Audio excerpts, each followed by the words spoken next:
एक बड़े कार्यकर्ता सुरूर सिद्दीकी साहब ने अपने जनसंपर्क कार्यालय का ओपनिंग रखा है। उसके लिए मैं सुरूर सिद्दीकी को बहुत बहुत बधाई देता हूं। और सुरूर सिद्दीकी वैसे भी एक बहुत जुझारू कार्यकर्ता है और लोगों की समस्याओं के लिए हमेशा आगे आकर बढ़ चढ़ कर भाग लेते हैं।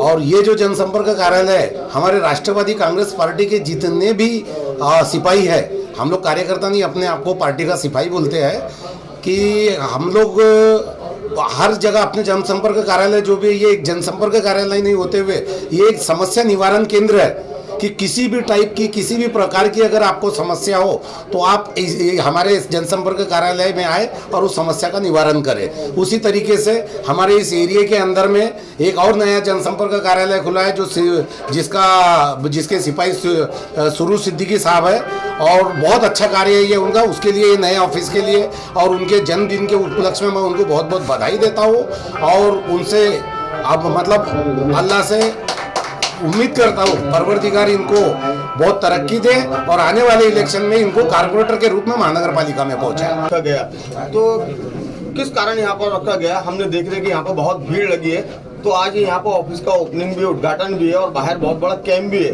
तो आप इसके बारे में बताइए सर विस्तार से। सबसे पहले तो मैं सुरूर सिद्दीकी साहब को बहुत बहुत बधाई देता हूँ, तहे दिल से बधाई देता हूँ। आज से नहीं, मैं एक ज़माने से सुरूर सिद्दीकी साहब पर्सनल मुझसे जुड़े हैं और पिछली बार उनकी सिस्टर ने भी यहाँ से चुनाव लड़ा था और अच्छा एक मुकाम हासिल किया था।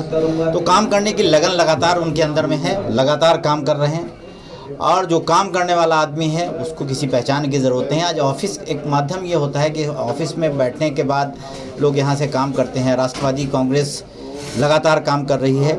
हमारे सोहेल भाई हुए इस उत्तर नागपुर में, हमारे पश्चिम नागपुर में हमारे राजा बेग साहब भी काम कर रहे हैं। तो लगातार कहने का मतलब ये है कि राष्ट्रवादी कांग्रेस के लोग दिखावे पर भरोसा नहीं करते, लगातार काम करते हैं। दूसरी एक सवाल आपने किया था मुस्लिम आरक्षण के बारे में, तो मुस्लिम आरक्षण का प्रस्ताव राष्ट्रवादी कांग्रेस ने ही लाया था, लेकिन थोड़ी सी गलती ये हो गई उस वक्त के वहाँ से कोर्ट में चला गया मामला और कोर्ट ने सरकार चेंज हो गई और कोर्ट ने जो है उस मामले को भी सरकार के दबाव में उस मामले को ये किया। अभी हमारी बात चल रही है अजीत दादा से और भी लोगों से जो हमारे राष्ट्रवादी के नेता हैं कि मुस्लिम आरक्षण जो 5% आरक्षण है वो मुसलमानों को मिले। ख़ास तौर से एजुकेशंस में हमें और आरक्षण की आवश्यकता नहीं है, हमें एजुकेशंस में आरक्षण की आवश्यकता है, क्योंकि आज सच्चर समिति की रिपोर्ट के अनुसार हमारी स्थिति दलित समाज से बदतर है। ये हम नहीं कह रहे हैं, ये सच्चर समिति की रिपोर्ट बता रही है। इसी आधार पर हम आरक्षण चाहते हैं। शुक्रिया, मैं बधाई देता हूँ ख़ास तौर से जो यहाँ के सुरूर सिद्दीकी साहब हैं और दावेदार भी हैं टिकट के, मैं उनको बधाई देता हूँ। अभी हमारे बीच में अनिल अहिरकर जी है जो अपने जज्बात और बेबाक आवाज़ जनता के बीच रखते हैं और अपने काम से जाने जाते हैं। तो सर आपका बहुत बहुत स्वागत है। सबसे पहले आप ये बताइए कि सर एक विशेष पार्टी में नाम नहीं लूंगा, उन्होंने साफ साफ ये कहा है कि अगर मुसलमान है तो इनको आरक्षण नहीं मिलेगा। इस बारे में आप क्या बोलना चाहेंगे कि आजकल आरक्षण 5% आरक्षण की बहुत गर्म हवाएं चल रही है सर?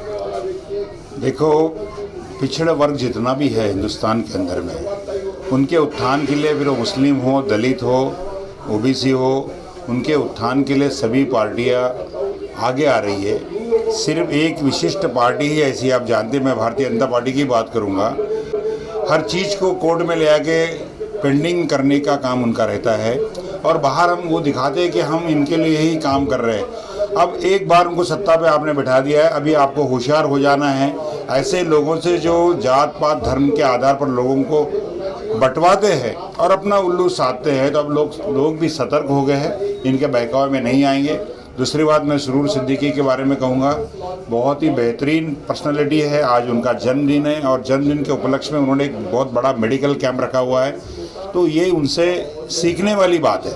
और आज इनके ऑफिस का उद्घाटन भी हुआ। यहाँ से सारी एरिया की, सारे प्रभाग की समस्याओं को वो स्वीकार करते हैं और उनके लिए निरंतर कार्य करते हैं। तो मैं यहाँ की आम जनता को, यहाँ जो वोटर्स है, पिछले बार उनको बहुत कम वोटर से वो नागपुर महानगर पालिका में वो जा नहीं पाए, लेकिन इस बार वो उनको खेद है, उनको खंत है। मैं बहुत लोगों से जानता हूँ यहाँ पे, उनकी गलती उनको महसूस हो रही है कि भाई हमने इतने बेहतरीन आदमी को मैंने कैसे छोड़ दिया। तो इस बार उनके लिए ये हमारी शुरुआत है और आने वाले महानगर पालिका के चुनाव में सुरूर सिद्दीकी बहुत ज़्यादा वोटों से चुन के आएंगे ऐसे मुझे लगता है। और हम पार्टी के जो सीनियर लीडर्स हैं ये उनके पीछे मजबूती के साथ खड़े हैं और आने वाले समय में टिकट राष्ट्रवादी कांग्रेस पार्टी उनको देने के लिए हम लोग पूरा ही प्रयास करेंगे।